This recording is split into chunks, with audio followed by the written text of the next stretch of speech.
आज बस ये लग रहा है कि सिर्फ इतना पता लग जाए कि वो किसी एक अच्छे कपल के पास है, नहीं भी मिलेंगे कोई प्रॉब्लम नहीं,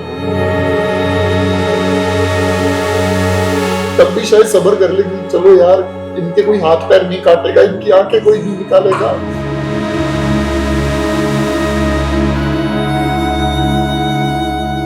इनसे कोई भीख नहीं मंगवाएगा।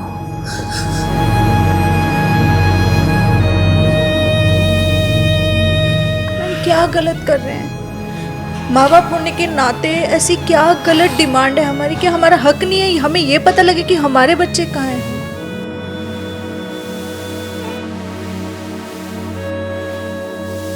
कहाँ जाएं? किससे रिक्वेस्ट करें मैम?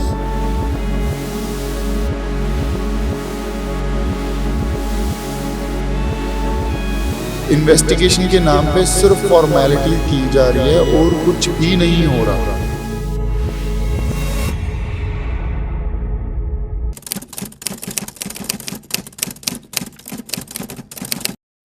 हेलो एवरीवन, अपनी कुर्सी की पेटी बांध लीजिए क्योंकि आप देखना शुरू कर चुके हैं take off with SKT. SKT यानी कि मैं शालिनी कपूर तिवारी। आज का पॉडकास्ट आप देखेंगे तो आप चौंक जाएंगे क्योंकि जो मामला आज पॉडकास्ट में आप देखने वाले हैं वो अपनी तरह का अकेला मामला है, मैं ये कह सकती हूँ। गुड़गांव के रहने वाले राहुल और मीनू, लंबी कोशिशों के बाद उन्हें माता पिता बनना था। उन्होंने आईवीएफ टेक्नोलॉजी का सहारा लिया और 9 महीने के बाद उनके घर में 2 सुंदर प्यारी छोटी बच्चियां आईं। लेकिन जैसे ही कुछ समय बीता उन्हें डाउट होना शुरू हुआ क्योंकि दोनों बच्चियों की शक्ल सूरत घर में किसी से मेल नहीं खाती थी। घर में बाकी लोग जो थे उन्होंने भी सवाल उठाने शुरू किए और फिर इन दोनों ने ही, इस कपल ने एक बहुत बोल्ड स्टेप उठाया और दोनों बच्चियों का डीएनए टेस्ट करवाया। 2 लैब में टेस्ट करवाया गया। रिपोर्ट जब आई तो ये दोनों चौंक गए क्योंकि उन दोनों ही बच्चियों के बायोलॉजिकल मदर फादर राहुल और मीनू नहीं थे। डाउट ये भी शुरू हुआ कि वो दोनों बच्चियां भी आपस में बहनें हैं या उनका भी कोई रिलेशन नहीं है। कई गंभीर सवाल खड़े हुए आईवीएफ टेक्नोलॉजी को लेके, हॉस्पिटल की क्या लापरवाही है इसको लेके, सच क्या है झूठ क्या है, कौन दोषी है कौन गुनाहगार है, मैं नहीं जानती हूं। राहुल और मीनू की जो बात थी वो आप लोगों तक मैंने पहुंचाई और सही लोगों तक ये बात पहुंच पाए, जिम्मेदार लोगों तक ये बात पहुंच पाए, इसलिए आपको इस वीडियो को ज्यादा से ज्यादा शेयर करना है। आरोप जिस पक्ष के ऊपर लगाए गए हैं वो भी अगर चाहें अपना पक्ष रखना तो हम उन्हें भी प्लेटफॉर्म देंगे और उनकी बात भी आप तक जरूर पहुंचाएंगे। लेकिन चाहती टीम एसकेटी सिर्फ इतना है कि राहुल और मीनू को न्याय मिल सके, इसलिए आप लोगों से रिक्वेस्ट है इस वीडियो को ज्यादा से ज्यादा शेयर कीजिए। आगे की पूरी कहानी, पूरा दुख उनका आप इस वीडियो में अब देखने वाले हैं।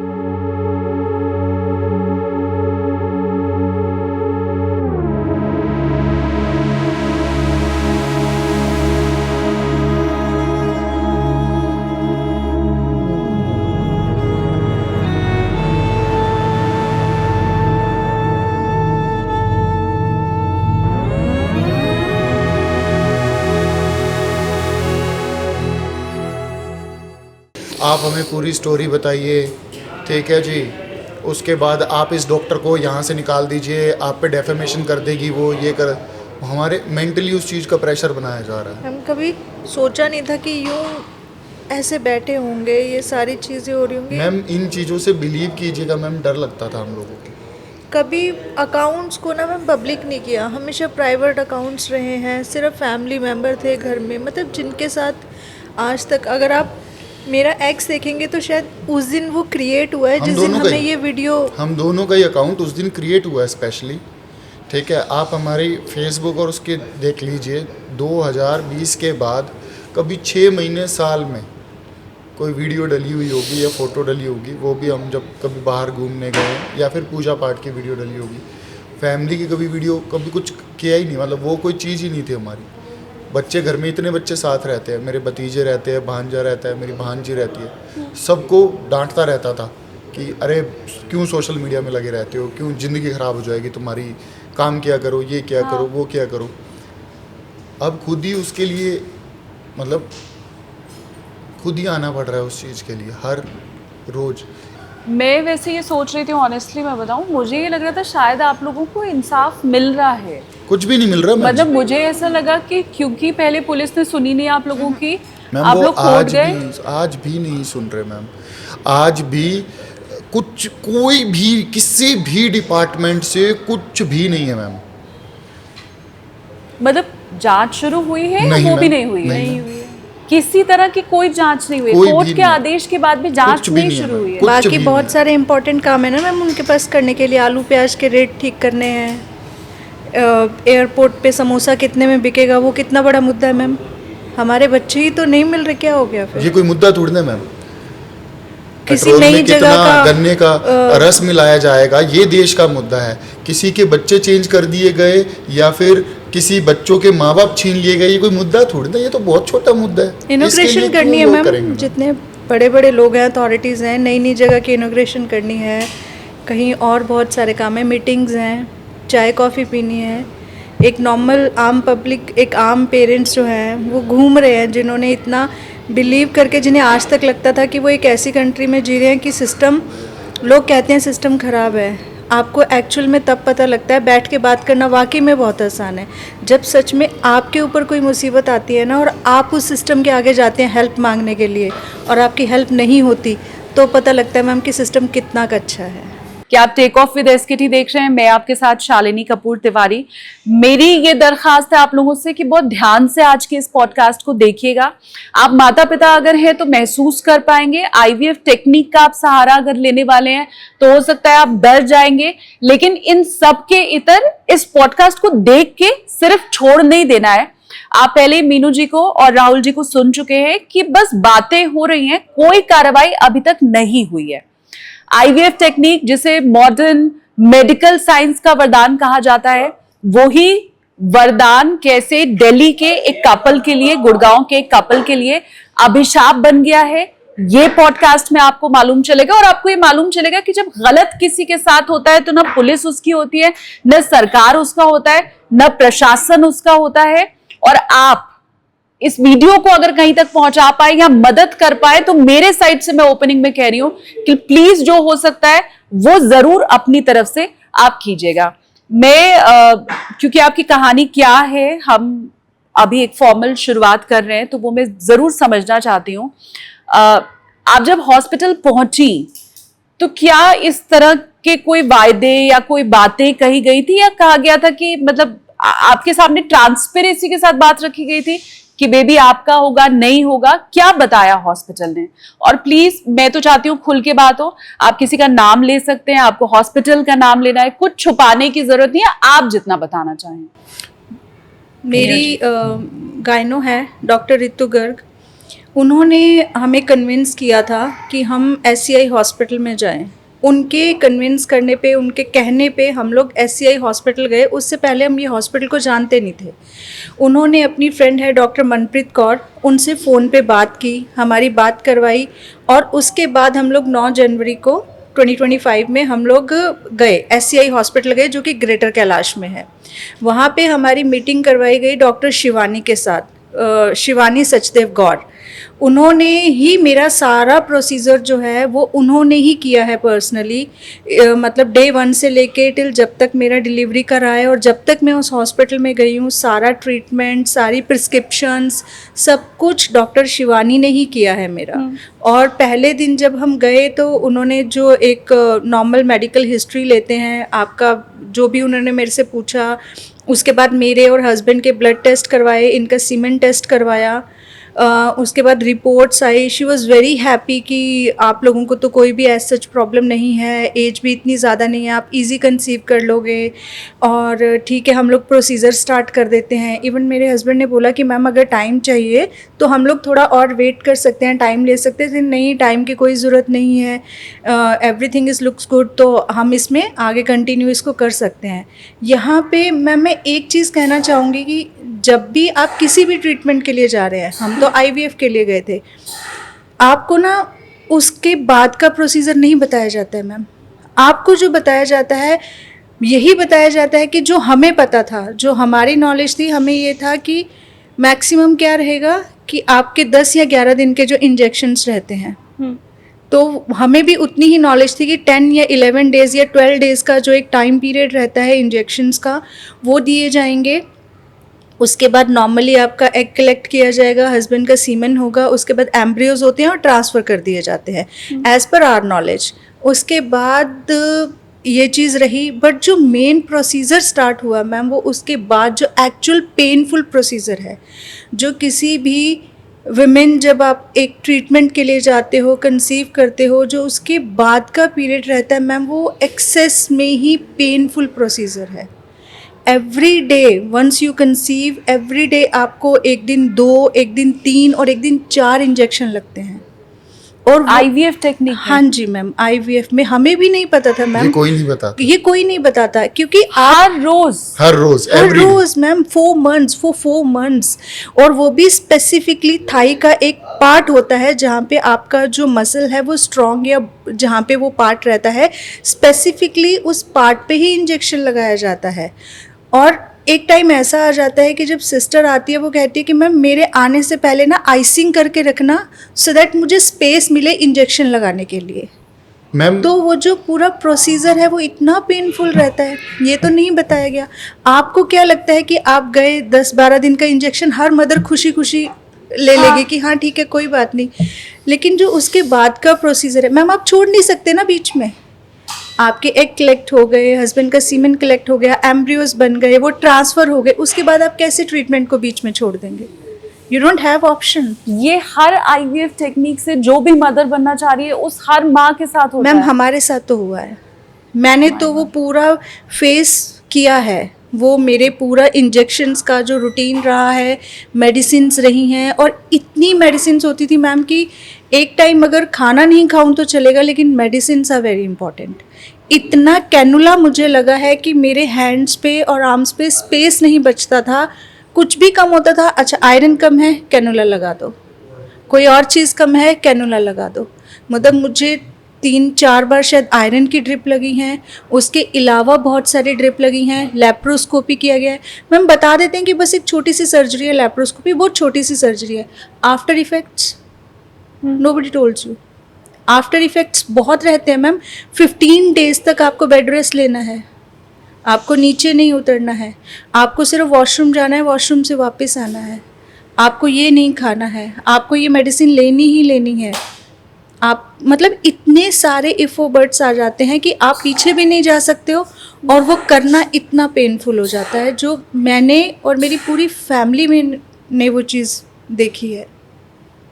और शुरू में ये कहा गया कि आप तो बिल्कुल फिट हैं, आपकी बॉडी फिट है, आप अभी हाँ, बहुत यंग मैम, हैं। उन्हीं की दी हुई रिपोर्ट्स हैं, उनकी ही दी हुई रिपोर्ट्स हैं। ब्लड टेस्ट हुए थे जिसमें मैक्सिमम थोड़ा बहुत शायद विटामिन डी कम होगा, जो कि 90% लोगों का जो सिटीज़ में रह रहे हैं सबका कम होता है। है।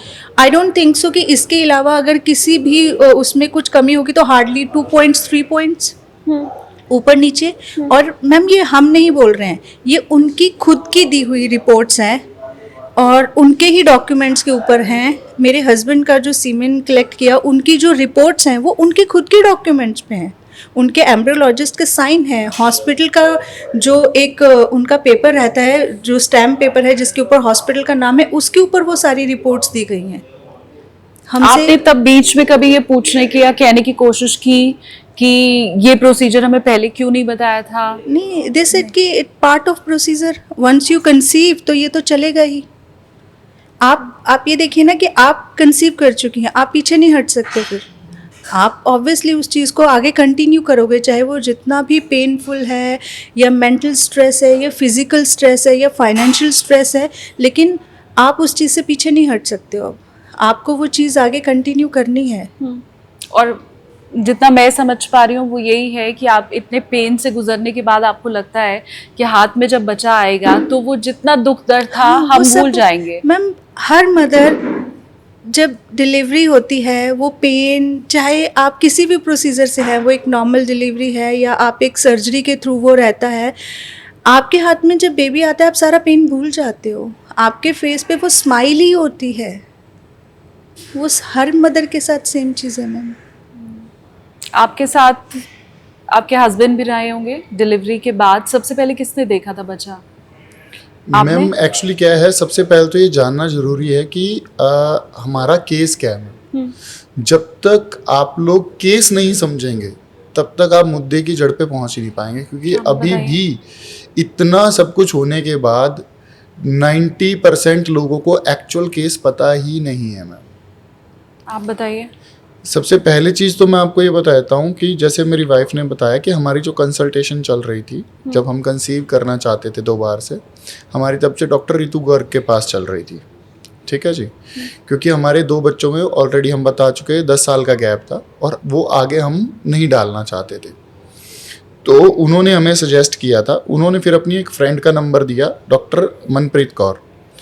उन्होंने हमें शिवानी सचदेव के पास लेके गए, सारा ट्रीटमेंट शुरू हुआ। यहाँ तक स्टोरी बिल्कुल सही है जो पहले। अब मैम मेन जो मुद्दा है हमारा मुद्दा सिर्फ ये नहीं है कि हमारे एम्ब्रियो एक्सचेंज कर दिए गए हैं। ये इतना सिंपल केस नहीं है मैम। आप समझिए, हमारा ट्रीटमेंट मैक्स हॉस्पिटल से शुरू होता है और हमारी डिलीवरी भी मैक्स हॉस्पिटल में ही होती है। जो हम इन्वेस्टिगेशन की मांग कर रहे हैं और वो इन दोनों का आपस में लिंक है मैम। ठीक है ना जी। ये तो केस जब आगे बढ़ा तो चीजें क्लियर होती गई। आज तो मैं बता सकता हूँ कि हाँ जी क्या क्या चीजें आगे हुई है, लेकिन पहले हम सिर्फ एक फेयर इन्वेस्टिगेशन के लिए ही गए थे। आज भी हमारी डिमांड फेयर इन्वेस्टिगेशन की ही है। आज तक मैम हम लोगों को ये नहीं पता है कि हमारे बच्चे एम्ब्रियो के थ्रू एक्सचेंज किए गए हैं या फिर मैक्स हॉस्पिटल में चेंज किए गए। हमें आज तक इस चीज का नहीं पता मैम। आज तक इस चीज की इन्वेस्टिगेशन ही नहीं की जा रही। इन्वेस्टिगेशन के नाम पे सिर्फ फॉर्मेलिटी की जा रही है और कुछ भी नहीं हो रहा। ठीक है ना जी। तो मैम जब तक इस चीज की पूरी इन्वेस्टिगेशन नहीं होगी, जब तक इस चीज के बारे में पूरा नहीं पता किया जाएगा कि बच्चे कहाँ बदले गए, आप डायरेक्टली कैसे उस कंक्लूजन पे पहुंचेंगे कि कहाँ बच्चे बदले गए। ये सभी डॉक्टर एक दूसरे को जानते हैं, ये सभी एक दूसरे के फ्रेंड्स हैं। अभी मैम परसों मतलब कल ही आपने देखा होगा, एक गैंग पकड़ा गया जो बच्चे न्यू बॉर्न बेबीज को एक्सचेंज करता है। मैम कल से डरे हुए थे, लेग्स शिविर कर रही थी हम लोगों की। पहले हमने मन में, मेरी वाइफ ने बोला कि डर, क्योंकि सबसे बड़ा डर क्या है, चाइल्ड ट्रैफिकिंग ना आ गई हो मैम। सबसे बड़ा डर ये है, क्योंकि दिल को तसल्ली, हर आदमी क्या करता है कि छोटी चीज को अपना लेता है और बड़ी चीज को साइड करता है ताकि डर ना लगे।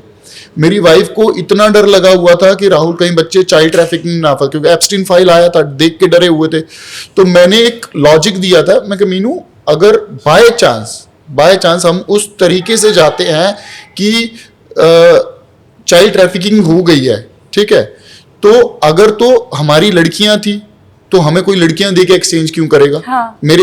मैंने इसको शांत करवाने के लिए। अगर हमारे लड़के थे तो लड़कियों की वैल्यू चाइल्ड ट्रैफिकिंग में ज्यादा होगी, ठीक है, तो डोंट वरी, ये इसको शांत करवाने के लिए। तो मैम मैंने मीनू को पिछले 5-6 महीने से ये तसल्ली दे रखी, कल वो तसल्ली टूट गई मैम, क्योंकि क्लियरली लिखा हुआ था रेट कार्ड की अगर लड़कियां हैं तो 4 से 6 लाख रुपए रेट है और लड़के हैं तो 6 से 8 लाख रुपए रेट है। मैम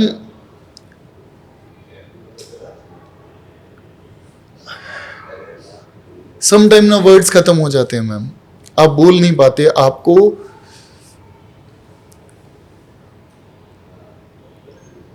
वो वर्ड्स बने ही नहीं है, वो वर्ड्स बने ही नहीं है जिसमें एक्चुअल में इस डर को बता सके हम लोग। बिलीव मी, उस डर को बता पाना वर्ड्स में पॉसिबल ही नहीं है मैम। डेली बेसिस रात को, मतलब मेरे फादर साहब को मेरे से हमेशा प्रॉब्लम रहती थी। यू नो पुराने पेरेंट्स कैसे होते हैं, ठीक है, कि तू टाइम से नहीं उठता। मेरी आदत थी, मैं 8 साढ़े 8 तक उठता था और पापा हमेशा गुस्सा रहते थे। आज मेरे फादर डेली स्ट्रेस में रहते हैं कि सुबह जितने मर्जी बजे उठ जाऊं, ये लड़का बाहर बैठा होता है। मेरी वाइफ, मेरे बच्चे, इनको परेशानी ना हो, कभी 3 बजे उठ जाता हूं, कभी 4 बजे। और मैम माता रानी को साक्षी रख के बोल रहा हूं मैम, एक सिंगल डे नहीं आया जब मैंने चैन की नींद ली हो। मैं रोज, मैम बहुत बार होता है, मैं सुबह उठता हूँ, सुबह उठते ही पेन पेपर लेता हूँ क्योंकि रात को ब्रेन काम कर रहा होता है मेरा इस केस के ऊपर कि ये आइडिया आया है, ये चीज करनी है हमें। और मेरी वाइफ और भतीजे सभी साथ ही रहते, जॉइंट फैमिली है। मेरे भतीजे कि चाचू सोते हुए तो अपने आप को काम डाउन करो, सोते हुए तो प्लीज सोचना बंद, मतलब कैसे, क्योंकि आप सोचते हुए सोते हो और सोचते हुए ही जगते हो। सपने पता है कैसे आते हैं मैम? आँख खुलती है कि मेरा ट्रीटमेंट चल रहा है, मैं किसी हॉस्पिटल में हूँ, बच्चे ढूंढ रहे हैं, किसी का पीछा कर रहे हैं, कोई हमारा पीछा कर रहा है। अगर नींद आ जाती है ना तो ये सपने आते हैं मैम दिमाग में। कल से दिमाग इतना डिस्टर्ब है, इतना डिस्टर्ब है। कुछ जैसे मैं आई, मैं ये सब सेटअप देख के मैं रोने लग गई, क्योंकि मैं बात करने की हिम्मत ख़त्म होती जा रही है। क्या करें? इतने दिनों से रिक्वेस्ट कर रहे हैं, हर चैनल पे न्यूज़ आ रही है, सबसे रिक्वेस्ट कर रहे हैं, लेकिन कोई सुन ही नहीं रहा है। मतलब मैं आपको सही बताऊं तो 5-6 महीने पहले तक मुझे ये फील होती थी, जब भी किसी और कंट्री में जाते थे, इंडिया इज़ द बेस्ट। जो हमारे देश में है वो कहीं नहीं है, जो प्यार हमारे देश में है वो कहीं नहीं है, जो अपनापन, जो फैमिली वैल्यूज़ हमारे देश में है वो कहीं नहीं है। आज भी मान रही हूँ, पर गवर्नमेंट क्यों नहीं है वैसी जैसी बाहर के देशों में है? सब कुछ है, गवर्नमेंट वैसी क्यों नहीं है जैसी बाहर के देशों में है? 6 महीने से माँ बाप रो रहे हैं। पहले अपने पूरे एफर्ट्स किए, पुलिस, कोर्ट, थैंक गॉड की कोर्ट ने हमारी हेल्प की, हमारे केस को सुना, उस पर एक प्रॉपर जजमेंट दी, लेकिन बाकी के डिपार्टमेंट्स क्यों चुप बैठे हैं मैम? एक औरत को आप एक हॉस्पिटल से दूसरे हॉस्पिटल में भेजती हैं, तो वो माँ का दर्द या वो फीलिंग क्या डॉक्टर्स के अंदर नहीं होती है? आपने पर्सनल नंबर जरूर इन डॉक्टर्स के होंगे आपके पास, आपने कांटेक्ट करने की कोशिश की? मैम हम लोग गए थे वहाँ पर, ठीक है जी। मैं मैक्स हॉस्पिटल भी होके आया था, मैं SCI भी होके आया था, और मैंने अपने हर इंटरव्यू में बताया है। मुझे मतलब काफ़ी लोगों ने बोला भी कि इससे केस पे अच्छा बुरा कुछ इम्पैक्ट पड़ सकता है, सो इस तरीके से वोकल मत हुई है। लेकिन मैम जो आप बीती है मैंने वही बताई है। अगर मैक्स हॉस्पिटल ने हमारी प्रॉब्लम को उस दिन समझा था, उन्होंने हमें शांत करवाया था, उन्होंने शांत इन द सेंस कि उन्होंने सांत्वना दी हम लोगों को, उन्होंने सारे सबसे पहले उस चीज़ को पेन डाउन करवाया कि आप हमें ईमेल कीजिए, हम इसकी इंक्वायरी शुरू करते हैं, ठीक है, और जब भी पुलिस इंक्वायरी आएगी हम लोग पेपर्स के साथ रेडी रहेंगे, और हमें अपने सारे ओरिजिनल डॉक्यूमेंट्स दे दिए गए, जो भी पेंडेंसी थी सब हमारे साथ क्लियर कर दी गई। SCI हॉस्पिटल का मैंने आपको बताया मैम, पैसे ऑफर कर रहे हैं, इलीगल सैरोगेसी ऑफर कर रहे हैं, ठीक है जी। मैक्स की तरफ से उल्टा हमें डरा रहे हैं कि मैक्स आप पे केस कर देगा, डेफिमेशन डाल देगा, ठीक है। सारे हथकंडे अपनाए जा रहे हैं उनकी तरफ से। और ये डबल डोनर वाला भी जो नया चीज चली थी, मैम आपने एक सवाल पूछा मेरी वाइफ से, क्या पहले बताया गया था? मैम बिलीव कीजिए, जो ये डबल डोनर वाली स्टोरी आई है, हाँ। ये पुलिस कंप्लेन करने के बाद पिक्चर में आई है मैम, क्योंकि उसका रीजन है मैम। क्या है ये डबल डोनर? उन्होंने क्योंकि हमारा ट्रीटमेंट तो हमारे गायमाइट से ही हुआ था, हाँ। मेरा सीमेन कलेक्ट किया गया था, मेरी वाइफ के एग्स कलेक्ट किए गए थे, उन्हीं से ही 5 एम्ब्रियो बनी थी मैम। 3 एम्ब्रियो जो ट्रांसफर की गई थी वो हमारी ट्रांसफर की गई थी। जो अब ये जो मैं कह रहा था ना, आप केस समझिए, डॉक्टर मनप्रीत से जब फोन पे बात होती है, जब उनका कन्फेशन मेरे पास है कि राहुल वो एम्ब्रियोज आप ही की थी जो आपको ट्रांसफर की गई है, और उनका मैनेजर कहता है कि जिस लड़की को हमने आपकी एम्ब्रियो ट्रांसफर कर दी है उसने कंसीव नहीं किया। तो सेम हॉस्पिटल के 2 लोग 2 बात कर रहे हैं। अगर तो मैं डॉक्टर मनप्रीत की बात करूं, अगर डॉक्टर मनप्रीत की बात करता, उनकी बात को मान लेता हूं मैं, तो फिर मेरे बच्चे मैक्स हॉस्पिटल में चेंज हुए हैं, अगर हमारी गारमेंट से ट्रीटमेंट हुआ है, क्योंकि फिर DNA मैच तो होना चाहिए।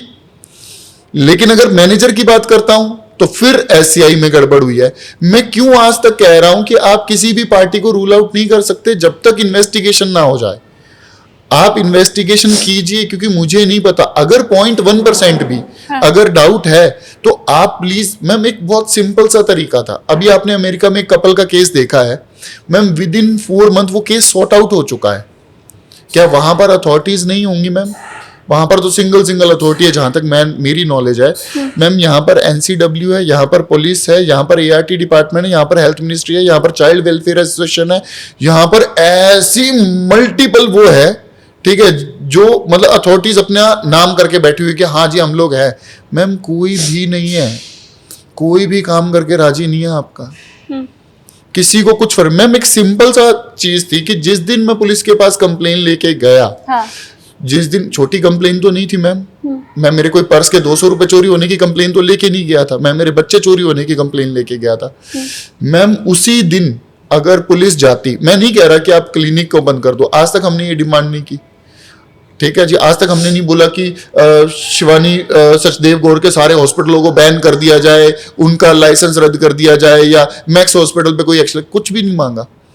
हमने आज तक जो डिमांड की है वो सिर्फ 2 चीजों की थी, ठीक है जी, कि आप प्लीज जो 13 फरवरी को जो एग कलेक्ट हुए थे हमारे, और 14 मई को जो रिटर्न ट्रांसफर एम्ब्रियो इम्प्लांट्स की गई थी, उस दिन का डेटा आप सिक्योर कर दीजिए। और मैक्स में जिस भी 5 जनवरी को जिस ट्विंस अगर जन्म हुआ है तो उन बच्चों का डेटा सिक्योर कर लीजिए, क्योंकि हमारे बच्चे इन्हीं डेटा में से मिलेंगे। क्या ये मैम इतनी बड़ी रिक्वायरमेंट थी? आपको लॉ के हिसाब से उनके खिलाफ जो करना था करते रहो, हमें कोई प्रॉब्लम नहीं है, ठीक है जी। एक दिन आप हमें भी दोषी बना के खड़े कर दोगे, हमें कोई प्रॉब्लम नहीं है, कर देना। और यही होगा मैम, आप देख लेना ये लोग क्या करेंगे। 6 महीने से जो टाइम दिए जा रहे हैं, ठीक है जी, 17 जनवरी को पहली कंप्लेन की गई थी, आज 20 जून हो गया, 6 महीने हो चुके हैं मैम, ठीक है जी, किसी पे कोई कार्रवाई नहीं की जा रही। मैम अभी तक हम कह रहे हैं कि प्लीज हमारे डॉक्यूमेंट प्रिजर्व कीजिए। मैम जो हमारा IVF ट्रीटमेंट हुआ था सिर्फ उसके डॉक्यूमेंट प्रिजर्व किए गए हैं। अभी हमें बताया गया है, ये मैंने देखे नहीं है, कि मैक्स ने अपने सारे डॉक्यूमेंट सबमिट करवा दिए हैं, ठीक है जी, ये IO की तरफ से बताया गया है। मैम डोनर से रिलेटेड एक सिंगल डॉक्यूमेंट ओरिजिनल सबमिट नहीं करवाया गया, ना ART डिपार्टमेंट में ना IO को, सिर्फ फोटोकॉपीज दी जा रही है मैम, और उस फोटोकॉपीज पे ही प्ले किया जा रहा है, टाइम दिया जा रहा है उन लोगों को। वो सिर्फ इसलिए टाइम दिया जा रहा है कि आपको जितने डॉक्यूमेंट फॉर्ज करने आप कर लीजिए। मैं ये जानना चाहती हूँ मीनू जी आपसे, आपने जब बच्चों को देखा तो अगर आप कंफर्टेबल हैं बताने में, क्या दोनों बच्चों की शक्ल मैच हो रही थी या उनकी भी आपस में शक्ल नहीं मैच हो रही है? मैम एक्चुअली अभी का जो मैं बताऊं, जो बच्चे ऑलमोस्ट 6 मंथ्स के हो गए हैं, तो ऑब्वियसली अभी उनकी शक्ल मैच नहीं करती है, बिल्कुल भी मैच नहीं करती है। और उस टाइम का अगर मैं आपको बताऊं तो मतलब आफ्टर जो एक सर्जरी रहती है, आफ्टर सर्जरी के बाद का जो प्रोसीजर रहता है मैम, मैं तो अंडर प्रोसीजर थी, तो क्योंकि इतनी सारी मतलब चीज़ें होती हैं, एनेस्थीसिया के बाद का प्रोसेस रहता है, तो मैंने ऑब्वियसली, मुझे जब उन्होंने OT में दिखाए बच्चे, मैंने बच्चे देखे, उनके कानों में मंत्र भी बोला और वो सारी चीज़ हुई। उसके बाद से मुझे रूम में शिफ्ट किया, एनेस्थीसिया का जो नमनेस थी वो कब ख़त्म हुई मुझे ध्यान नहीं है। उसके बाद से थोड़ा बहुत ये था कि अंडर प्रोसीजर थी मैं, लेकिन जब ये बात हुई घर में DNA वाली, तो मुझे, क्योंकि तबीयत आप समझ सकते हैं कि आफ्टर डिलीवरी जो एक प्रोसेस रहता है, तो मुझे ऐसा किसी ने बताया नहीं था, बट मैंने सुना कि फैमिली में क्या बात हो रही है, सब इतने टेंस दिख रहे हैं, इतना ज़्यादा स्ट्रेस है सब पे। और वो DNA वर्ड सुनने के बाद मुझे मैम वो मेरे लाइफ के वो 3-4 दिन बिल्कुल भी याद नहीं है, क्योंकि वो सुनने के बाद मैं ICU में एडमिट हो गई थी। मतलब पता नहीं BP शूट किया, क्या शूट किया नहीं पता, बट मैं ICU में थी मैम। ICU के बाद जब घर आई, पता लगा कि बच्चों का DNA नहीं मिल रहा है, तो वो जो हमने जीते जी नर्क देखा है अपनी लाइफ का, कि कैसे क्या किया डॉक्टर्स ने, कैसे पॉसिबल है। मेरा ट्रीटमेंट हुआ है, मेरे हस्बैंड का ट्रीटमेंट हुआ है, हम अपने ट्रीटमेंट के लिए गए थे, फिर हमारे बच्चे कहाँ गए। पहले तो मैम, आज तो चीज़ें जैसे ये बता रहे हैं ना, धीरे धीरे क्लियर हो रही है, क्योंकि 5-6 महीने हो गए इस चीज़ में करते हुए। उस टाइम तो मैम यही नहीं पता लग रहा था कि मैक्स में है या SCI ने कुछ कर दिया है। मैक्स के पास भाग रहे थे, SCI के पास जा रहे थे। घर में ऐसी कंडीशन थी कि एक दूसरे को बस संभाल रहे हैं। एक हॉस्पिटल से आता था, दूसरा हॉस्पिटल पहुंच जाता था, क्योंकि कभी लाइफ में इमेजिनेशन के बाहर की चीज़ थी, ना सुना ना देखा ना इमेजिन किया, और वो इतनी अलग चीज़ हुई कि हम लोग समझ ही नहीं पा रहे थे कहाँ जाए, किससे हेल्प मांगे। उस हॉस्पिटल के पास ही जाएंगे जिसने ट्रीटमेंट किया है। तो मैम SCI के पास ही गए थे हस्बैंड, मेरी सिस्टर इन लॉ के साथ। उनसे ही जाके पूछा कि मैम देखिए ऐसे ऐसे प्रॉब्लम है, बताइए क्या हुआ है।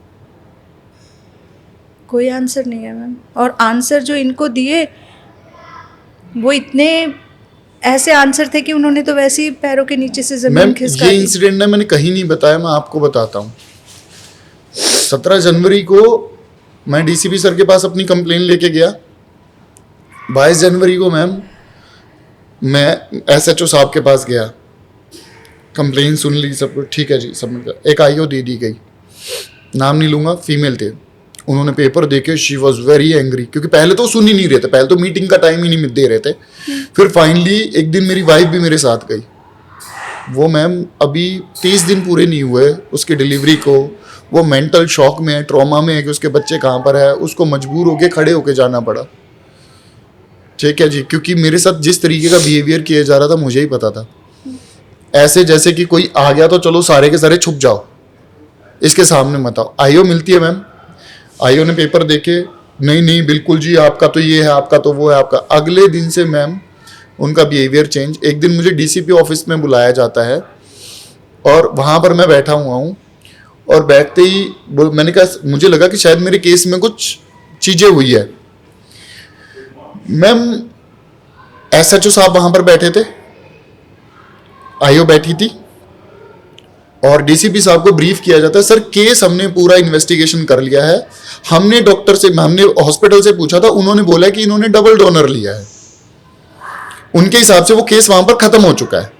और सर आप लगा के चलिए, मैंने इनकी मेडिकल हिस्ट्री जो थी, जो मतलब कि रिपोर्ट्स थी, वो एक डॉक्टर को दिखाई थी, और उन्होंने बोला कि हाँ ये दोनों पेरेंट्स नहीं बन सकते। मैं कहा मैम आपने किस डॉक्टर को दिखाई थी, मेरे को घूर के देखा जाता है कि मैं शांत हो जाऊं, ठीक है जी। उसके बाद मैं मतलब हिल गया था, मेरी लेग्स शिवर कर रही थी, मैं समझ नहीं पा रहा था कि ये डबल डोनर, और आज जो सो कॉल्ड कंसेंट फॉर्म है उस टाइम उन्होंने निकाला, ठीक है जी, क्योंकि अब तो लॉ पढ़ लिया मैम, ठीक है ना जी। 26.5 पन्ने पढ़ने में कितना टाइम लगेगा, अब तो लॉ पढ़ लिया कि वो फर्जी है, प्रूफ भी कर दिया, वहां पर कोर्ट में भी ले गए उस चीज को, ठीक है जी। ये दिखाया गया कि ये देख लीजिए इनका कंसेंट। मैम मुझे कुछ समझ में नहीं आ रहा था कि मेरे साथ हो क्या रहा है। फाइनली सडनली माइंड में एक बात आई कि हाँ यार हमने डॉक्टर से बात की थी, उसकी रिकॉर्डिंग है मेरे पास। मैंने बोला, मैं कहा मैम मेरे पास रिकॉर्डिंग है कि वो एम्ब्रियो हमारी थी। मैम उनका सबसे पहला ये था कि ये रिकॉर्डिंग DCP सर के सामने चले ना। नहीं, फिर हम दूसरे रूम में गए, दूसरे रूम में बिठाया गया मुझे, मैंने रिकॉर्डिंग चलानी शुरू की। मैंने कहा मैम तकरीबन 1 घंटे की रिकॉर्डिंग है, कोई भी होगा अगर उन्हें केस सॉर्ट आउट करना है। हाँ। सबसे पहली बात तो अगर आपने इन्वेस्टिगेशन की थी उसके डॉक्यूमेंट्स कहां पर थे मैम? हाँ। किस डॉक्टर से आपने पूछा था, किससे? बस, और डॉक्टर हॉस्पिटल ने बोल दिया वो काफी था इनके लिए। अगर हॉस्पिटल ने, आप तो फिर इन्वेस्टिगेशन ऑफिसर थोड़ी ना, आप तो जज हो। हाँ। ठीक है जी। मैं वहां पर गया, मैंने रिकॉर्डिंग शुरू की, 2 या 3 लाइनें मैंने, उन्होंने बोला SHO साहब ने किसकी है रिकॉर्डिंग? कहते कि जी ये तो मैंने उनको बोला मैं वहां की डॉक्टर है, डॉक्टर मनप्रीत। कहते नहीं सर वो तो वहां की रिसेप्शनिस्ट है, जैसे लैंग्वेज में बोला जाता है, वो तो वहां की रिसेप्शनिस्ट है, उसकी क्या बात सुनोगे आप? मैम उस लेडी ने सुनने नहीं दी रिकॉर्डिंग, और ना SHO साहब ने सुनी वो रिकॉर्डिंग। वो अभी तक आपसे ली भी नहीं गई है रिकॉर्डिंग? मैम मैं हर जगह दे चुका हूं, लेकिन कोई सुन नहीं रहा। पुलिस में दे दी, कोर्ट में दे दी, ART डिपार्टमेंट में दे दी, हर जगह दे दी। ये इतना मुश्किल क्यों हो रहा है आपको? मैम आपको मेरे को बात पूरी कंप्लीट करने दीजिए, उससे इनका एक्चुअल वो पता चलेगा मैम आप लोगों को कि क्या होता है मैम। हाँ। जब आपके पास अप्रोच नहीं है, जब तक आपका नाम बहुत बड़ा नहीं है, तब तक आपके साथ क्या होता है मैम।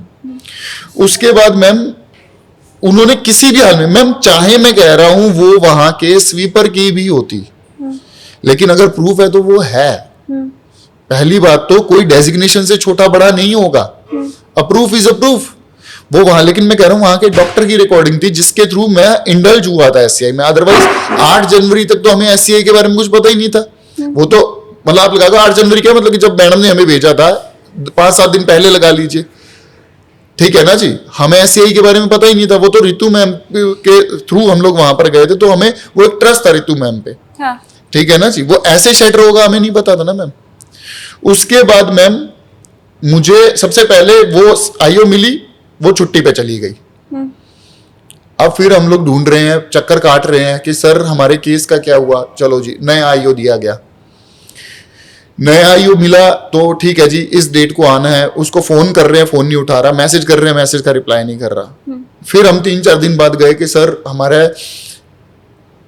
बात नहीं सुनी जा रही। अच्छा वो आईओ, वो तो उसके एक कह रहा है कि उसके फादर की डेथ हो गई, एक कह रहा है कि उसके दादा की डेथ हो गई। ठीक है जी, आप थोड़ा वेट करो। 5-6 दिन फिर वेट किया, कॉल्स किए, मैसेजेस किए, कोई रिप्लाई नहीं। फिर उस दिन मैं, मेरी सिस्टर और हम लोग सब गए कि आप सुन क्यों नहीं रहे हैं और सारी चीज़ें। फिर हमें एक नया आईओ दिया गया, ठीक है जी। उसने हमारी पूरी बात सुनी मैम, ठीक है जी। अगले दिन हम उनको कॉल कर रहे हैं, अरे सर 4-5 दिन में आपका आईओ वापस आ जाएगा। मैं तो आपका आईओ हूं ही नहीं, ये वो हटा दिया गया। फिर वो आईओ आया मैम, उनके पास रिकॉर्डिंग है इस चीज की, पुलिस के पास रिकॉर्डिंग होती है मैम। जिस दिन मैं वहां पर पहुंचा हूं, उन्होंने मतलब शाम को 6-6:30 बजे 7 बजे के करीब बुलाया, ठीक है जी। पूरे उसके अंदर सिर्फ 2 जगह लाइट है, एक नीचे वाले रूम में, ठीक है, और एक फर्स्ट फ्लोर पे जो है सारी लाइटें बंद है या लाइट नहीं थी, जो भी व्हाटसोएवर, मुझे नहीं पता मैम। वो भाई साहब मेरे सामने खड़े थे, क्योंकि मुझे उनका देखा तो था नहीं मैंने। मैं सबसे पूछ रहा हूँ यहाँ पर रजनीश जी कौन है, रजनीश जी कौन है, रजनीश जी कौन है, नाम पूछ रहा हूँ मैं उनका। वो भाई साहब जानबूझ के मेरे पास से निकल के ऊपर चले गए। जब वो ऊपर चले गए तब मुझे बताया गया कि ये वो भाई साहब है। फिर मैं फोन कर रहा हूँ, फिर उन्होंने फोन उठाया, कहते जी आप एक काम कीजिए, ऊपर आइए। मैम ऊपर इतनी बड़ी जेल बनी हुई है, सारी की सारी, पूरी लाइटें नहीं है, और मेरे को ये नहीं बताया जरा कहाँ आना है। मैं इधर उधर ढूंढ रहा हूँ। वो जेल के अंदर मेंटल साइकोलॉजिकल प्रेशर डालने का तरीका मैं बता रहा हूँ इन लोगों का। मैं फोन कर रहा हूँ, नहीं उठा रहे, ताकि मैं इधर उधर घूमता रहूं। फिर उठाया 3-4 कॉल के बाद, जी आप इधर से निकल के लास्ट में ही और लास्ट कमरे में बैठिए, वहां पर लाइट थी मैम। वहां पर बिठाया जा रहा है। मैंने उन्हें बोला, और इसकी कंप्लेन मैंने रिटर्न में किया मैम। आज मजबूर हो गया हूं, क्योंकि मुझे पता ये आएंगे, ये पुलिस वाले मेरे खिलाफ ही एक्शंस लेंगे। मैं आपको लिख के दे रहा हूं मैम, ये मेरे को ही परेशान करेंगे, क्योंकि इनको पता है ये पावर में है मैम। ये लोग पावर में है, ये उसका पूरा इस्तेमाल करते हैं मैम। साइकोलॉजिकली आपको कैसे तोड़ा जाता है वो बता रहा हूं मैम। मैंने उनको बोला, मैं कहा सर मेरी आप फोन नहीं उठा रहे। मेरे को कह रहे हैं भाई साहब इतने कॉल आते, किस किस का फोन उठाऊं। मैंने उन्हें बोला, मैं कहा सर आप मेरे आईओ हो, ठीक है। कहते इतना टाइम नहीं है मेरे पास। मैंने कहा सर मेरी फाइल आपके पास रखी हुई है, ये रिकॉर्डिंग मिल जाएगी। अगर पुलिस इन्वेस्टिगेशन करना चाहती है, उसके रूम की रिकॉर्डिंग मिल जाएगी। मेरे को फाइलें दिखाई गई है प्रॉपरली। कहते इतनी फाइलें पड़ी है, क्या क्या करूं मैं। मैम उन्होंने पूरा फिल्मी स्टाइल नहीं होता कि आपको एक हिसाब से आपकी फाइल की औकात दिखानी। फाइल उठाई, उसको यूं झाड़ा, देखा, हाँ बता, जैसे वो लैंग्वेज बोलते हैं, ठीक है जी, कि जानबूझ के जाट लैंग्वेज बोल के दिखाते हैं ताकि साइकोलॉजिकल इफेक्ट पड़े सामने वाले पे। फिर उसके बाद मैंने उनसे बोला, मैं कहा सर ये नोटिस दिया तो हुआ है, उन्होंने कंसेंट फॉर्म दे तो दिया, ये तो है वो तो है। मैम इतनी बदतमीजी की उस बंदे ने उस दिन वहां पर, इतनी बदतमीजी की मैम, पूरे रास्ते मैम मेरा क्या हाल था मैं आपको बता नहीं सकता मैम, वर्ड्स नहीं है मेरे पास। उसके बाद बिल्कुल भी कहीं पर भी जाओ, कोई सुनवाई नहीं है। मैं एक चीज़ समझना चाहती हूँ, क्योंकि मैंने 2 बार कंसेंट फॉर्म का जिक्र अभी सुना जब आप मुझे बात बता रहे थे। क्या वाकई कंसेंट फॉर्म में ऐसा लिखा हुआ था कि सेकंड डोनर आप लेंगे? और इसके साथ मैं ये भी समझना चाहती हूँ, क्योंकि हम जब भी आप कोई घर खरीदने जाइए, आप म्यूचुअल फंड लेने जाइए, आप कुछ भी जाइए, तो बहुत लंबा चौड़ा कागज मिलता है जिसमें छोटा लिखा होता है। तो क्या वो वैसा लिखा हुआ था कंसेंट फॉर्म में, या क्लियर था आपके सिग्नेचर हैं उसमें? सबसे पहली चीज तो मैम, मैं आपको एक छोटा सा एग्जांपल देता हूं कि आप सबसे छोटी पेपर वर्क की डील में एक रेंट एग्रीमेंट होगा। मान लीजिए आप कोई 1 BHK ले रहे हो, तो मैक्सिमम क्या होगा, रेंट एग्रीमेंट हो जाएगा। हाँ। कोर्ट से नहीं भी करवाओगे तो उसका नोटराइज तो करवाओगे। हाँ। ठीक है, सबसे पहली चीज तो मैं एक चीज क्लियर कर देता हूं, हमने आज तक कोई भी कंसेंट फॉर्म साइन नहीं किया है मैम। किसी भी तरह का कंसेंट फॉर्म? डोनर का IVF के किए मैम। हाँ। IVF के किया है, एनेस्थीसिया का फॉर्म साइन किया है। मैं उनको स्पेशली जाके बता के आया हूँ हाँ। कि कौन से साइन हमारे हैं। डोनर से रिलेटेड कोई कंसेंट फॉर्म साइन नहीं है हमारा। या जो फॉर्म हो उसी में कहीं क्लॉज हो, ऐसा भी नहीं है? कहीं भी नहीं है मैम। तो वो कैसे ये दावा कर रहे हैं कि ये मैं बता रहा हूँ मैम, उन्होंने 10 रुपए का एक एफिडेविट लिया, ठीक है जी। अब वो बैक डेट में कैसे निकाला है वो उनकी माया, वही जाने मैम कि किस तरीके से कर सकते हैं। दिखाया गया कि 10 रुपए का स्टैम्प पेपर है और वो 14 मई 2025 को परचेज हुआ है 3:59, मतलब कि 4 बजे अप्रॉक्स। मैम मेरी वाइफ 14 मई को 1 बजे उनके हॉस्पिटल में एडमिट हुई है, ये उनका डिस्चार्ज कार्ड कहता है। और 3:27 पे मेरी वाइफ को एनेस्थीसिया लगता है, ये उनके पेपर कहते हैं, उनके खुद के पेपर। और 3:28 पे मेरी वाइफ का ऑपरेशन शुरू हो चुका था। मैम फिर जब 3:28 पे मेरी वाइफ का ऑपरेशन शुरू हो चुका है, तो मैम 4 बजे वो साइन कैसे कर देगी मैम? अच्छा, दूसरी चीज, वो जो पेपर है वो नोटराइज तक नहीं है। ये ART की गाइडलाइंस है कि वो नोटराइज तक नहीं है। पर उसमें सिग्नेचर है आपका? नहीं मैम, हमारे नहीं है, वो फॉर्ज किए हुए। अब उसकी स्टोरी सुनाता हूं मैम। हाँ। जब मैं इनकी कॉपी लेने गया था कोर्ट से, ठीक है जी। अगेन मैं कह रहा हूं, अगर उस चीज की रिकॉर्डिंग निकलवा सकते हो तो उस चीज की भी कोर्ट से रिकॉर्डिंग निकलवा लीजिएगा। मैं सर्टिफाइड कॉपी लेने गया था कि इन्होंने क्या क्या डॉक्यूमेंट जमा करवाए हैं। हम लोग निकल गए, वहां से फोन आया, जो एडवोकेट थी हमारी, जैस्मिन जी नाम था उनका। उन्होंने बोला कि सर एक बार आपको वापस आना पड़ेगा, यहाँ पर आपके साइन मैच नहीं हो रहे। मेरे साइन मैच नहीं हो रहे? मैम मैं वापस गया कोर्ट में और उन्होंने मेरे को बोला कि सर आपके साइन मैच नहीं कर रहे, इसलिए आपको सर्टिफाइड कॉपी नहीं मिल सकती। मैं कहा सर दिखाइए कौन से साइन मैच नहीं कर रहे। हाँ। उन्होंने मेरे को पेपर दिया, उन्होंने साइन करवाए उस पे और फिर दूसरे साइन दिखाए। तो मैंने कहा सर मैं इस कोर्ट में केस क्या लड़ रहा हूँ? यही केस तो लड़ रहा हूँ कि ये साइन मेरे नहीं है, फॉर्ज्ड है। मैम जैसे ही मैंने बोला पूरी कान खड़े हो गए सभी के वहां पर। मैं कहा सर मेरा केस क्या है? मतलब आपके भी और मीनू जी आपके भी, दोनों के उसमें तो जाली दस्तखत है मैम, जाली दस्तखत है उसके ऊपर। हाँ। ठीक है ना, वो डेट और टाइम मैच कर रहा। हाँ। क्योंकि मैम झूठ के पाँव नहीं होते ना मैम। और मैम ये जो कंसल्टेशन होती है, ये ऐसा नहीं है कि कभी भी आप साइन करवा लो। जब आपको पता लगा है कि आपके मान लो एग और एम्ब्रियो वगैरह काम नहीं कर रहे, तब की बात होती है। ये आपको शुरुआत में बताना होता है, शुरुआत में कंसेंट लेने होते हैं। ये तो अब नॉलेज हो गई मैम, पहले तो पता नहीं था इन चीजों का। हमारा किसी भी डोनर उसके ऊपर कोई साइन नहीं है मैम। ART एक्ट की इतनी वॉयलेशन कर रखी है और वो विजिबल है मैम। चलिए मैम मैं एक चीज बताता हूं, मान लीजिए आप ART डिपार्टमेंट में हैं, आपको इस चीज से कोई लेना देना नहीं है कि मेरे बच्चे कहां पर गए हैं, ये उनके मतलब उसमें आता ही नहीं है। ये तो कोर्ट का काम है और पुलिस का काम है। आप सिर्फ ये देखते हो कि क्या किसी क्लिनिक या उसने मेरे जो कंप्लायंसेस हैं, जो मेरी डॉक्यूमेंटेशन के कंप्लायंसेस है, उनको वायलेट तो नहीं कर रहे।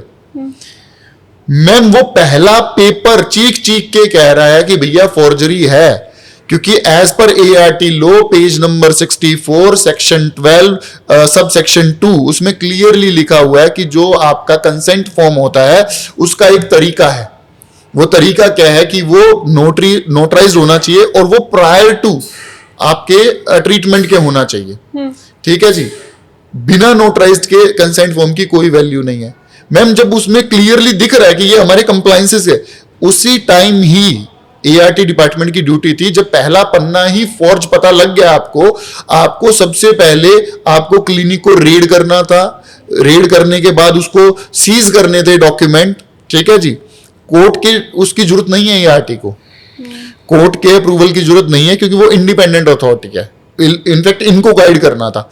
मैम मैं कह रहा हूं चलिए आप मत कीजिए क्लिनिक को सीज, आप मत कीजिए उनके एम्ब्रियोलॉजी बैंक को सीज, आप मत कीजिए सभी के डॉक्यूमेंट को सीज। आप कम से कम इतना तो कर सकते थे कि मेरी वाइफ के ट्रीटमेंट से रिलेटेड जो पेपर है वो सेम डे सीज कर दीजिए, क्योंकि अगर वो सेम डे सीज हो जाएंगे तो एटलीस्ट उसमें फॉर्जरी के चांसेस खत्म हो जाएंगे। इतना तो आप कर सकते थे ना मैम। मैम कोर्ट के ऑर्डर हो गए, 3 कोर्ट ने ऑर्डर कर दिए हैं, ठीक है जी। 5 तारीख को पुलिस की तरफ से इतने ईमेल्स, उनकी तरफ से लेटर जा चुके हैं कि आप हमें गाइडलाइंस दे दीजिए। मैम 5 जून को उनको वो मिल गया था कोर्ट की तरफ से कि आप गाइडलाइंस इशू कीजिए कि क्या क्या डॉक्यूमेंट सीज करने हैं। मैम 5 तारीख से लेके आज तक ऐसे शेर बहादुर है, गाइडलाइंस इशू नहीं की कि आपको कौन से डॉक्यूमेंट सीज करने हैं।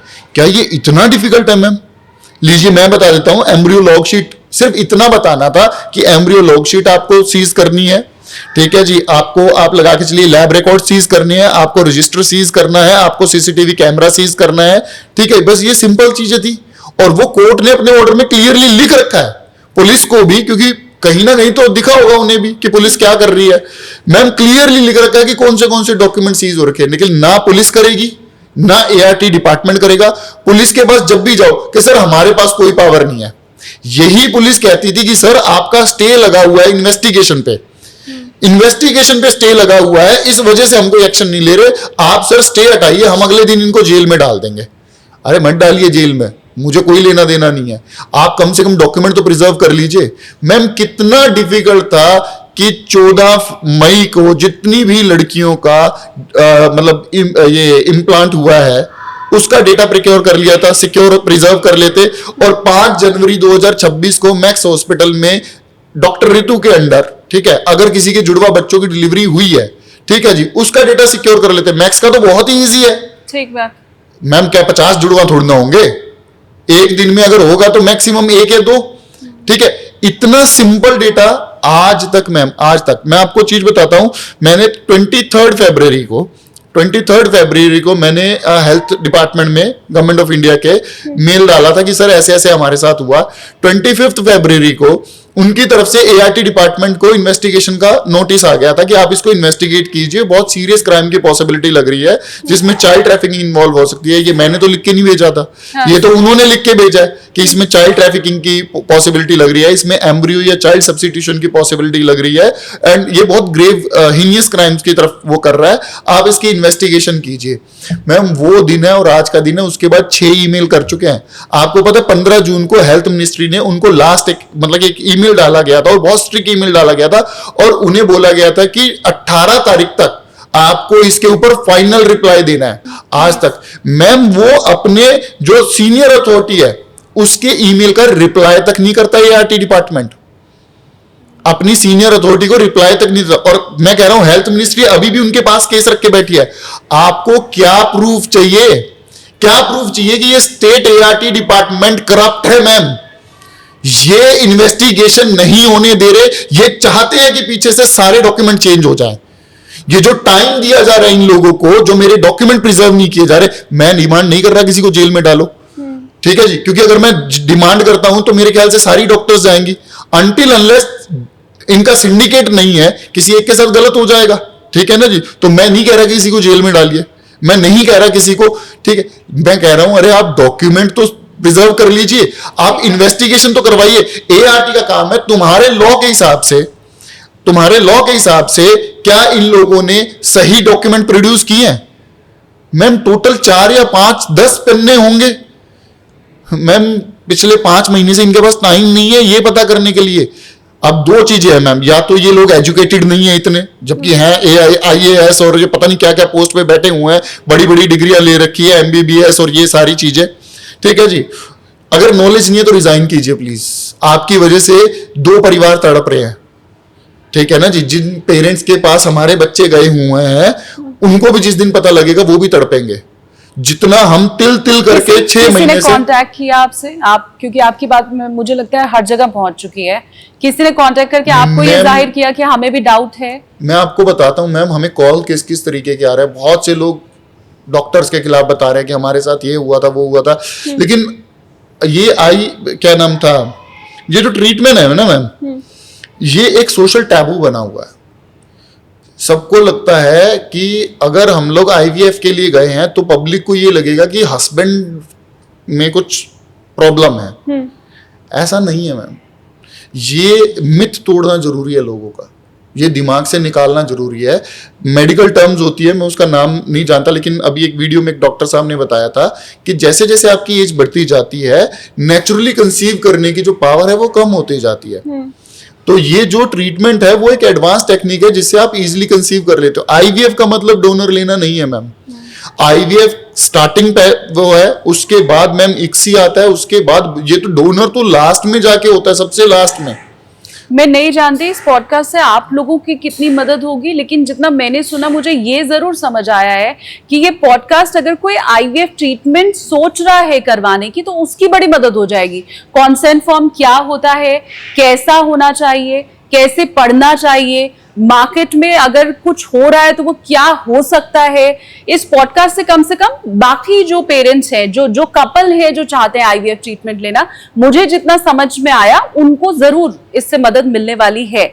मेरी कोशिश ये रहेगी कि ऊपर तक अगर बात पहुंचे और उससे वो जांच जो दबी हुई है, जैसे आपको डाउट्स हैं, वो खुले और लोगों तक सच पहुंचे, आप तक सच पहुंचे। मैं आखिर में 5 मिनट मीनू जी आपसे समझना चाहती हूँ। मैं खुद एक माँ हूँ तो मैं वो दर्द महसूस कर सकती हूँ और मुझे लगता है हर वो महिला आपके दर्द को समझ पाएगी। 6 महीने का समय बीत चुका है, आपको मेरे ख्याल से 1 महीने के बाद डीएनए रिपोर्ट आ गई थी और ये मालूम चला था कि बच्चे आपके 9 डेज बाद 9 डेज में ही मालूम 14 जैन को पता लग गया था कि बच्चे बायोलॉजिकली हमारे नहीं है। तो 9 दिन बीतने से आज जब 6 महीना बीता है, आप कैसे रह पा रही हैं, उन बच्चों के साथ कैसे डील कर रही हैं, क्या आपके दिल पे बीत रही है, वो भावनाएं मैं समझना चाहती हूँ।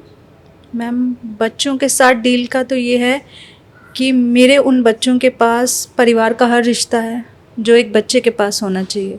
उन बच्चों के पास माँ है, पिता है, दादा दादी है, नानी है, मासी है, बुआ है, बड़े भाई बहन है, छोटे भाई बहन है। उन बच्चों के पास हर रिश्ता है जो एक बच्चे के पास होना चाहिए। हम जो पेन फील करते हैं, जो तकलीफ़ है, बस वो ये है कि जहाँ पे भी हमारे बच्चे हों वो भी इतने ही सेफ़ हाथों में हो जितने ये बच्चे सेफ़ हाथों में हैं। हमारे बच्चों को भी कहीं पे बस उतना ही प्यार मिल रहा हो जितना इन बच्चों को मिल रहा है। क्योंकि मैम ऐसी न्यूज़ आती हैं कि कल की न्यूज़ जो हम बता रहे हैं, कल से लेके अभी तक सो नहीं पाए हैं मैम। पूरी रात ऐसे निकली है कि पता ही नहीं लगा कि आँखों में रात निकल गई है। नींद आती है तो वो इतने स्ट्रेस में आती है कि जब आँख खुलती है तो कभी दिमाग में ट्रीटमेंट चल रहा है, कभी दिमाग में पुलिस स्टेशन चल रहा है, कभी बच्चे चल रहे हैं। कल की न्यूज़ देखने के बाद कि मैं बहुत हैरान हूँ कि न्यूबॉर्न बेबीज़ को सेल किया जा रहा है। गर्ल बेबी की जो मतलब पैसों में बच्चों की वैल्यू लगाई जा रही है मैम, 4 से 6 लाख में एक गर्ल बेबी को सेल किया जा रहा है और शायद 7 से 8 लाख में बॉय बेबी को सेल किया जा रहा है। जो पेरेंट्स अपने बच्चे ढूंढ रहे हैं उनके लिए ये न्यूज़ सुनना, और गलती से अगर ये इमेजिन भी हो जाता कि हमारे बच्चे तो नहीं है उस ट्रैफिकिंग में। मैम, इसमें एक चीज़ मैं बोलना चाहूँगा, आपको पता है हम किस मेंटल लेवल पे पहुंच चुके हैं। जब शुरू किया था अपने बच्चे ढूंढने थे, आज बस ये लग रहा है कि सिर्फ इतना पता लग जाए कि वो किसी एक अच्छे कपल के पास है। नहीं भी मिलेंगे कोई प्रॉब्लम नहीं है, अगर नहीं भी मिल रहे तब भी कोई प्रॉब्लम नहीं, बस इतना पता लग जाए कि वो किसी एक अच्छे कपल के पास है, तब भी शायद सब्र कर लेंगे। चलो यार, इनके कोई हाथ पैर नहीं काटेगा, इनकी आंखें कोई नहीं निकालेगा, इनसे कोई भीख नहीं मंगवाएगा। हम इस स्टेज पे पहुंच चुके हैं मैम। मैम, ये जो लोग हमारी बात नहीं सुन रहे हैं, जो अथॉरिटीज हमारी बात नहीं सुन रही, उनके बच्चे नहीं हैं क्या? मैं समझ सकती हूँ आपके उस दर्द को, पर सांत्वना देने के अलावा मुझे लगता नहीं है हम भी अभी कुछ कर पाएंगे। कहाँ जाए मैम, क्या करें? इस देश में रह रहे हैं मैम, इसी देश के कानून को फॉलो करना है ना। कहाँ जाए, किससे रिक्वेस्ट करें मैम, किससे रिक्वेस्ट करें? जो डिपार्टमेंट्स, जो अथॉरिटीज़ इस गवर्नमेंट ने बनाई हैं उन सबसे तो रिक्वेस्ट कर ली मैम, पर वो हमारी सारी अथॉरिटीज़ शायद टमाटर प्याज के रेट फिक्स करने में बिजी हैं, शायद कोई किसी नई जगह की इनॉग्रेशन करने में बिजी है, शायद एयरपोर्ट पे समोसे का प्राइस क्या होना चाहिए, वो बहुत ज़रूरी चीज़ है मैम। एक आम आदमी के लिए आप समझिए वो कितनी ज़रूरी चीज़ है। बच्चे तो मैम, हमारे बच्चे तो क्या हो गया मैम, बच्चे तो हमारे देश में चोरी होना नॉर्मल सी बात हो गई है। कल जो केस पकड़ा है वो कितनी नॉर्मल बात है ना मैम, कि बच्चों को सेल किया जा रहा है, उसका कोई वो नहीं है मैम। लेकिन हाँ, बहुत ज़रूरी चीज़ है कि गन्ने का रस बिल्कुल सही मिलना चाहिए, उसमें मिलावट नहीं होनी चाहिए मैम। मुझे ये बताइए, आपको क्या उम्मीद बची है कि आपको न्याय मिलेगा? आपको कुछ लगता नहीं है? कुछ उम्मीद नहीं दिख रही मैम, कुछ भी उम्मीद नहीं दिख रही। इस देश में कोर्ट के ऑर्डर आने के बाद भी हम कोर्ट को सबसे ऊपर समझते हैं ना मैम। आप कहाँ जाते हो एंड में? कोर्ट के पास जाते हो जब आपकी कोई बात नहीं सुनता। बड़ी बड़ी सरकारें भी, बड़े बड़े मिनिस्टर भी, सबके ऊपर एक कोर्ट बनाया गया है मैम। जब कोर्ट के ऑर्डर आने के बाद भी किसी चीज़ की कोई इन्वेस्टिगेशन नहीं की जा रही है, कोई आपको सुन नहीं रहा है, जिस अथॉरिटीज़ की वो ड्यूटी बनती है वो अथॉरिटीज़ आपको सुनना ही नहीं चाह रही है, तो आप कहाँ जाओगे मैम? हम कहाँ जाए? हम तो इतने दिनों से हाथ जोड़ के रिक्वेस्ट कर रहे हैं कि अगर स्टेट एआरटी डिपार्टमेंट कुछ नहीं कर रही है, क्योंकि उन्होंने नहीं करना है मैम, वो प्रूफ दे चुके हैं कि हम इस केस पे कुछ नहीं करेंगे, तो ma'am please centre ART department क्यों इसमें इंटरफेयर नहीं कर रहा है? ऐसी क्या वजह है कि वो चीज़ रुकी हुई है मैम अभी तक? जब कुछ ऐसा होता है ना मैम कि इस स्टेट में ये हो रहा है, उस स्टेट में ये हो रहा है, तो सारी स्टेट्स आ जाती हैं फटाफट से उसके ऊपर देखने के लिए। लेकिन बच्चे मैम, बच्चों से ऊपर क्या है दुनिया में? बच्चों से ऊपर क्या है दुनिया में एक माँ बाप के लिए या किसी के लिए भी? हमारे देश के जितने बड़े बड़े मिनिस्टर हैं या जितनी भी अथॉरिटीज़ हैं, उनको किसकी सेवा के लिए बनाया गया है? ठीक बात है। लोगों की सेवा के लिए ना मैम। तो बच्चे लोगों में नहीं आते क्या, या हम आम लोगों में नहीं आ रहे हैं? इसमें बड़ी बात यह है कि ना मीनू जी ना राहुल जी ये कह रहे हैं कि आप हॉस्पिटल बंद कर दीजिए, ना वो ये कह रहे हैं कि लाइसेंस रद्द कर दीजिए, ना वो ये कह रहे हैं कि डॉक्टर को आप जेल भेज दीजिए। ये सब उनकी डिमांड नहीं है। वो सिर्फ ये जानना चाहते हैं कि उनके बच्चे कहाँ हैं, किस जगह पर एक्चुअल प्रॉब्लम शुरू हुई, वो स्टेज ही किसी को नहीं मालूम चल रही है। आप इस हालत का अंदाजा लगाइए कि आप जांच की बात तो तब कीजिएगा जब आपको मालूम होगा कि गड़बड़ी शुरू कहां पर हुई, गड़बड़ी हुई है नहीं हुई है, किस स्टेज पर हुई है, कौन उसमें शामिल है। इसका और छोर ही जिस कपल को ना पता चले, जिस माता पिता को ना पता चले, उसका हाल समझना मुझे लगता नहीं है, ना मेरे लिए, ना आपके लिए, न किसी के लिए भी बहुत बहुत बहुत बड़ा सवाल होना चाहिए। मैं चाहती हूँ जाते जाते आप, मुझे नहीं पता सवाल कहाँ तक आपका पहुंचेगा, लेकिन हम कोशिश करेंगे ये आवाज़ आगे तक जाए। मुझे पूरी उम्मीद है मेरे व्यूवर्स भी इस पे कोशिश करेंगे। आपकी जो भी एक डिमांड है आप प्लीज़ वो बताइए। राहुल जी। मैम, अथॉरिटी से तो थक लिए, नहीं होगा कुछ। बस दिल से एक वो है कि काश ये वीडियो एक ऐसे कपल के पास पहुंच जाए जिनका या तो 14 मई को 2025 को एम्ब्रियो इम्प्लांट हुआ है, ठीक है जी, SCI IVF हॉस्पिटल में, या फिर 5 जनवरी को मैक्स हॉस्पिटल द्वारिका में किसी की ट्विन डिलीवरी हुई है। वो प्लीज़ DNA टेस्ट करवा लीजिए। DNA टेस्ट कोई टैबो नहीं है, सिर्फ एक मतलब आप लगा के चलिए स्पिट लिया जाता है आपका, और कुछ नहीं लिया जाता। कोई पेन नहीं है, कोई कुछ नहीं है। आज से 20 साल बाद अगर पता लगेगा कि बच्चा किसी और के पास है, तब नहीं ढूंढ पाओगे। आज ढूंढ सकते हैं हम लोग। आज जो गलत किया है हॉस्पिटल ने, उसको ठीक किया जा सकता है। 20 साल बाद नहीं कर पाएंगे।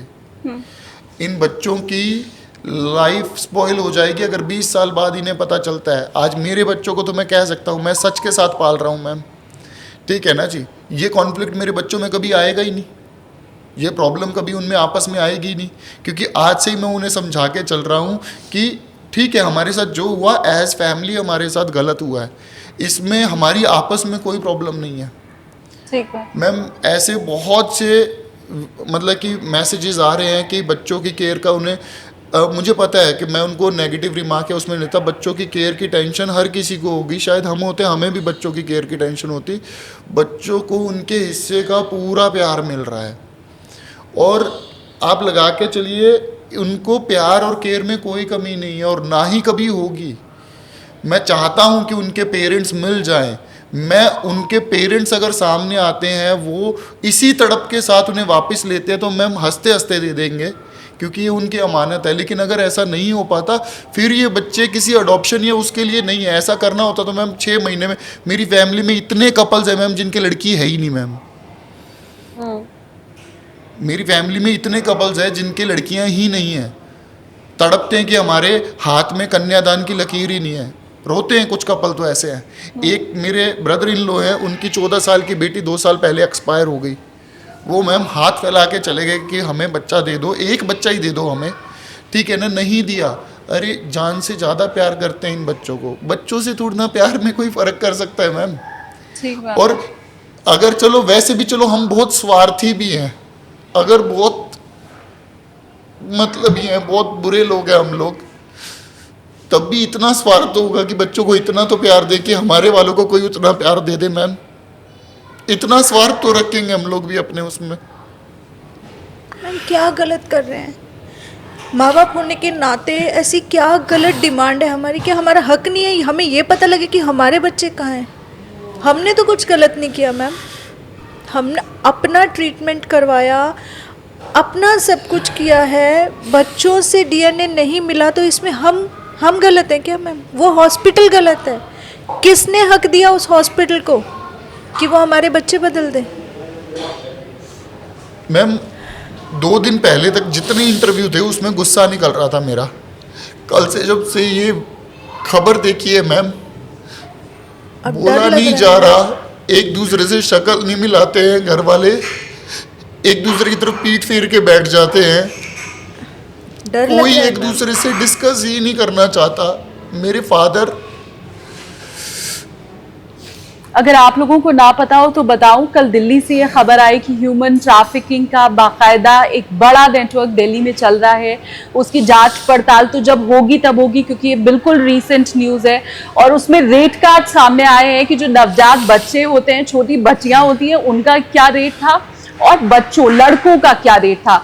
और वो सारे लोग जो आज तक इस शक में, संदेह में, डाउट में जी रहे थे कि ह्यूमन ट्रैफिकिंग में सिर्फ छोटी बच्चियों को यूज किया जाता है, कल की खबर के बाद शायद उनको और चौकन्ना हो जाना चाहिए, क्योंकि लड़कियों का जो रेट कार्ड है लड़कों का उससे बहुत ज्यादा आया है। 2 से 3 लाख रुपए महंगे में छोटे बच्चे बेचे जा रहे हैं देश की राजधानी दिल्ली में। ये कल की सबसे ताजा खबर है और उसी के बाद मीनू जी और राहुल जी ये बोल रहे हैं कि हमने जब से वो खबर देखी है तब से हम और ज्यादा डर गए हैं कि हमारे जो बच्चे हैं उनको कहीं ह्यूमन ट्रैफिकिंग में कहीं इस्तेमाल तो नहीं किया जा रहा है। मीनू जी, आप जाते जाते क्या आपकी डिमांड है, आप क्या कहना चाहती हैं, वो भी प्लीज बताइए।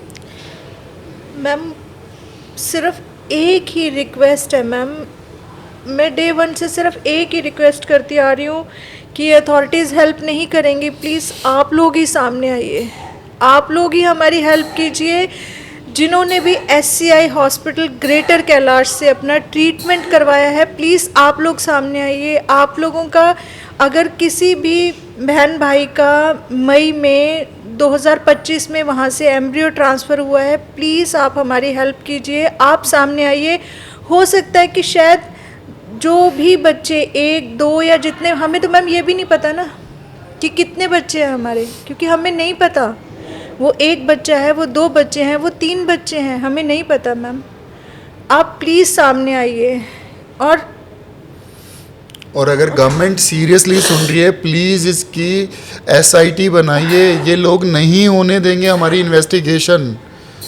ये जो बैठे हुए हैं ये सब मिले हुए हैं मैम, ये सब मिले हुए हैं। डर लगता है मैम, इतना पैसा, इतनी पावर, आप उनकी पावर का अंदाज़ा लगा सकते हैं मैम, जो पिछले 6 महीने से कोर्ट के ऑर्डर्स आने के बाद, मिनिस्ट्रीज के ऑर्डर आने के बाद कुछ नहीं होने दे रहे। तो हम तो नॉर्मल लोग हैं। रात के 1-1 बजे मैसेजेस आ रहे हैं कि आपकी SIT बनाई गई है और हमें उसका हेड बनाया गया है, रात को 1-1 बजे। और हमें Mental बोला जा trauma। रहा है कि आप एक काम करो, फला फला डॉक्टर को FIR से बाहर कर दो। मैम एक बात बताइए, हम पे बाहर कैसे मेंटली जाएं? प्रेशर बनाया जा रहा है इस चीज का। बाहर कैसे जाएं? इनकी सेफ्टी का क्या, हमारी सेफ्टी का क्या? जो हॉस्पिटल इतना पावरफुल है, वो जो डॉक्टर शिवानी सचदेव गौर है, उनके हस्बैंड हैं विशाल दत्त गौर, जो भी उनका है नाम, और ये गौरव राठी है, ज्योति है, ये लोग इतने पावरफुल लोग हैं मैम, हम कहाँ जाएं? हमारी सेफ्टी का क्या? एज अ वाइफ मुझे डर लगता है, एज अ मदर मुझे डर लगता है कि क्या करें। जब कोई भी नहीं सुन रहा तो क्या करें मैम? डरे नहीं तो और क्या करें? मैं सिर्फ आखिर में इतना ही कह सकती हूँ कि ये वो दर्द है या ये वो क्रैश लैंडिंग है किसी की भी लाइफ की जो कोई नहीं चाहता उसके साथ हो। और ये सबे नहीं है, लेकिन मैं ये ज़रूर कहूँगी कि आपकी हिम्मत की दोनों की ही दाद है। जिस तरह से राहुल जी आप कह रहे हैं कि एक टैबू है हमारे समाज में कि लोग IVF ट्रीटमेंट में करवा रहा हूँ, यही बात जब बाहर बताने को राजी नहीं होते हैं, उनकी हिम्मत नहीं होती है। तो ये वो कपल है जो सामने भी आया है, जिसके अंदर ये हिम्मत भी थी। मैं तो कहूँगी DNA टेस्ट कराने के लिए भी बहुत कलेजा चाहिए होता है, वो भी हर किसी के बस की बात नहीं होती है। तो ये वो कपल है, लेकिन इस हिम्मत को वो हिम्मत भी मिलनी चाहिए जिससे न्याय मिले। ताली दो हाथ से बजती है। वो बार बार ये गुहार लगा रहे हैं कि हर तरफ से निराश हो चुके हैं। कोई ऐसा कपल जिसने सेम डे ट्रीटमेंट लिया है, अगर वो सामने आके, आप अकेले में भी बात कर सकते हैं। अगर सामाजिक डर है तो आप उनके घर आ सकते हैं, उनसे अकेले में आप बात कर सकते हैं। हमारी टीम के साथ आप कांटेक्ट कीजिए, हम अलग से आपकी बात करवा देंगे। कहीं ना आपका चेहरा सामने आएगा, ना शक्ल सामने आएगी। दो परिवारों के बीच की ये बात रहेगी, लेकिन इस हिम्मत को एक हिम्मत मिलनी चाहिए, और वो तभी हो सकता है जब ऐसा कोई कपल सामने आए। इसलिए मेरी ये गुजारिश है कि आप अगर वीडियो फॉरवर्ड कर सकते हैं, आप अगर ऐसे किसी शख्स को जानते हैं जिसने सेम डे सेम हॉस्पिटल से ट्रीटमेंट लिया है, तो प्लीज गुहार इतनी है कि इस आवाज को एक दूसरी आवाज भर मिल पाए। और पूरी उम्मीद मुझे है कि इस पॉडकास्ट के जरिए शायद वो हो पाएगा। शायद आप अपनी हिस्सेदारी, आप अपनी भागीदारी दे पाएंगे, और वो एक सच्चे समाज की, एक सच्चे इंसान की और मानवता की मिसाल हो सकती है। शब्द बड़े आपको लग रहे होंगे, जो काम है वो भी बड़ा है, लेकिन वो करना भी है।